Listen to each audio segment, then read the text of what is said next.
मित्रों नमस्कार, मैं GSL पांडे आपके लिए DLED के छात्रों के लिए कल शब्द निर्माण विषय लेकर आया था। उसी में आगे बढ़ाते हुए शब्दों के भेद के विषय में बात करते हैं। तो आज है व्युत्पत्ति अथवा रचना के आधार पर शब्द। रचना के आधार पर यौगिक शब्द नंबर 1 यौगिक शब्द होते हैं, नंबर 2 रूढ़ शब्द होते हैं और नंबर 3 योग रूढ़ शब्द होते हैं। यौगिक शब्द, यौगिक का अर्थ है जोड़, अर्थात दो या दो से अधिक सार्थक शब्दों से मिलकर बना हुआ शब्द यौगिक शब्द कहलाता है। जैसे पाठ प्लस शाला तो शब्द बन गया पाठशाला। इस प्रकार पाठशाला एक यौगिक शब्द है, क्योंकि उसे पाठ और शाला दो शब्दों से जोड़कर बनाया गया है। अब आता है रूढ़ शब्द। जब शब्द दो वर्णों के योग से तो बनता है, परंतु खंड करने पर कोई अर्थ न निकले तो उसे रूढ़ शब्द कहते हैं। जैसे पंक प्लस ज बराबर पंकज।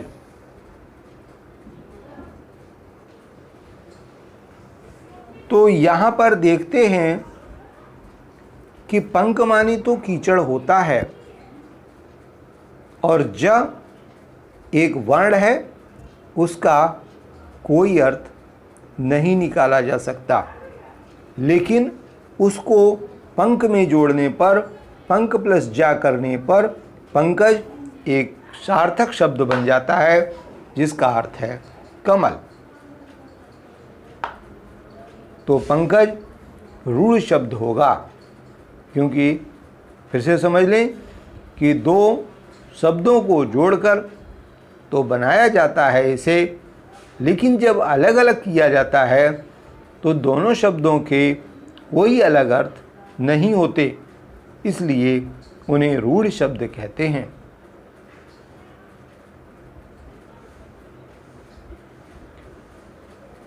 अब आता है योग रूढ़ी। योग रूढ़ी शब्द में उपर्युक्त दोनों विशेषताओं का समावेश होता है तथा शब्दों का प्रयोग विशिष्ट अर्थ में किया जाता है।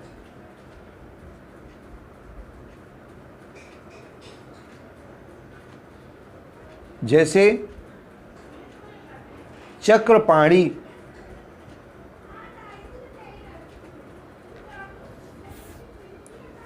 चक्र प्लस पाणी। यहाँ पर चक्र का अलग अर्थ है और पाणी का अलग अर्थ है, लेकिन चक्रपाणी को जोड़ करके एक नया अर्थ निकलता है, अर्थात कृष्ण। इसी प्रकार चारपाई, चार एक संख्या है प्लस पाई माने पैर, चार पैरों का समूह अर्थात चारपाई सोने के लिए बनाया गया एक साधन। इस प्रकार योग रूढ़ शब्द में यौगिक और रूढ़ दोनों शब्दों का, दोनों प्रकार के शब्दों का समावेश होता है। आगे चलते हैं। उत्पत्ति के आधार पर बने शब्द।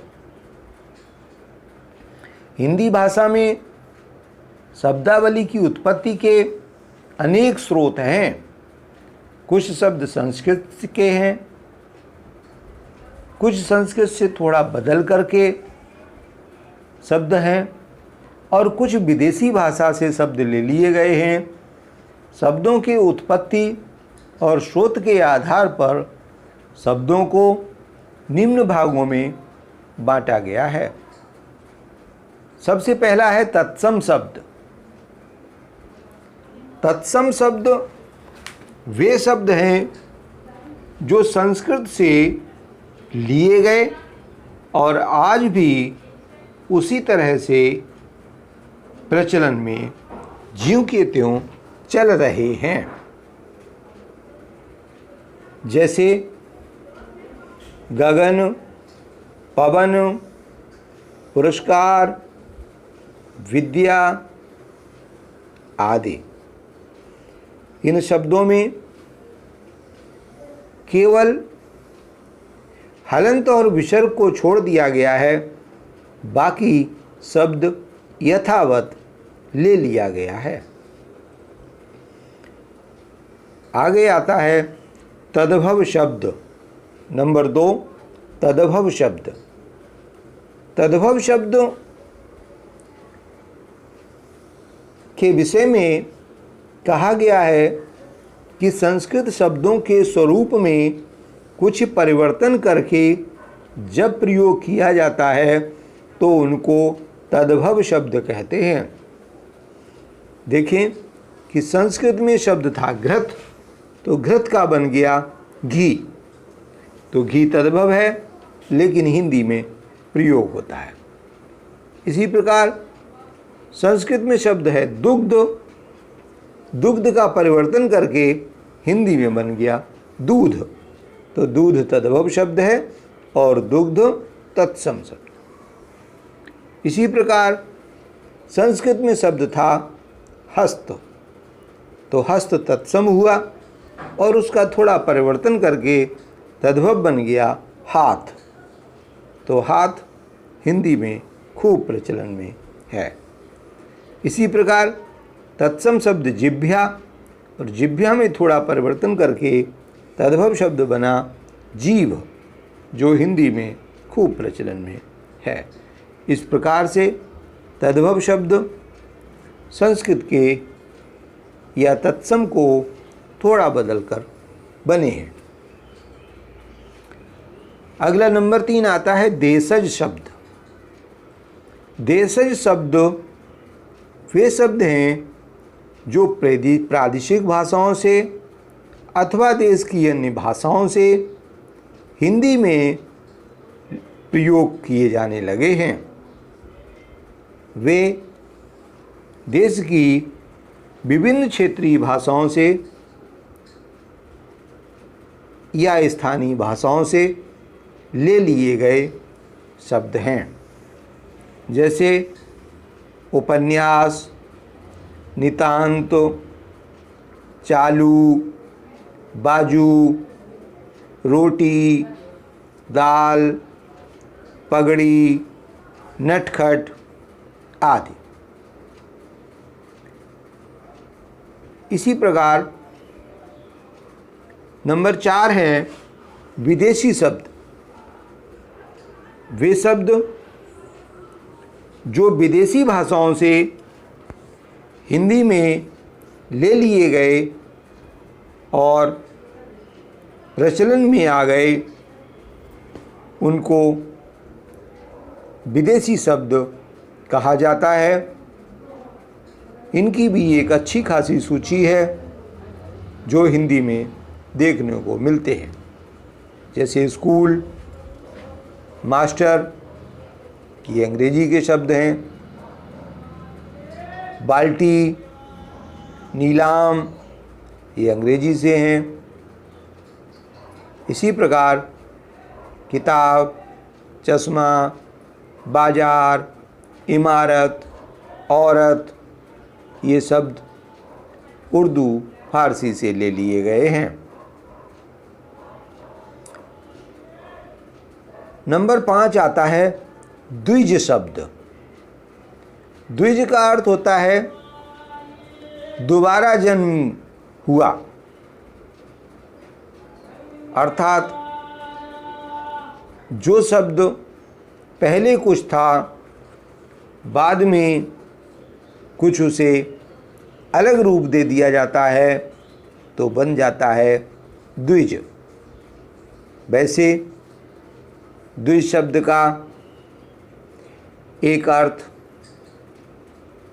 हिंदी भाषा में प्रचलित शब्दों के आधार पर होता है कि दो अलग अलग भाषाओं से मिलाकर बनाए गए शब्द द्विज शब्द कहलाते हैं, अर्थात दो भाषाओं से जन्म लिए शब्द। जैसे डबल रोटी, तो डबल शब्द अंग्रेजी का है और रोटी शब्द हिंदी का है, दोनों को जोड़कर बना दिया डबल रोटी। इसी प्रकार अमर उजाला, अमर उजाला शब्द भी हिंदी और उर्दू दो शब्दों से मिलकर बनाया गया शब्द है अमर उजाला।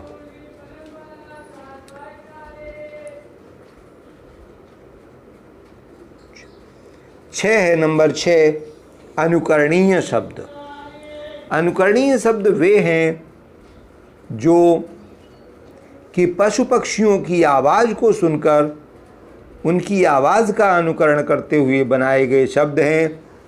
जैसे बिल्ली की आवाज़ से म्याऊं म्याऊं, कौवे की आवाज़ से अनुकरण किया गया शब्द काँव काँव, कुत्ते की आवाज़ से भौं भौं, या तांगे की आवाज़ से, घोड़े की आवाज़ से टम टम। इस तरह से जो आवाज़ के आधार पर आवाज़ का अनुकरण करते हुए बनाए गए शब्द अनुकरणीय शब्द हैं। अगला आता है प्रयोग के आधार पर शब्द। प्रयोग के आधार पर दो प्रकार के शब्द भेद हैं।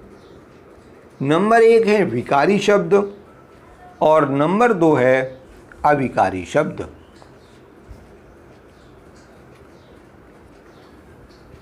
विकारी शब्द वे हैं जो शब्द लिंग, वचन, कारक आदि के अनुसार बदलते रहते हैं, उनमें परिवर्तन हो जाता है।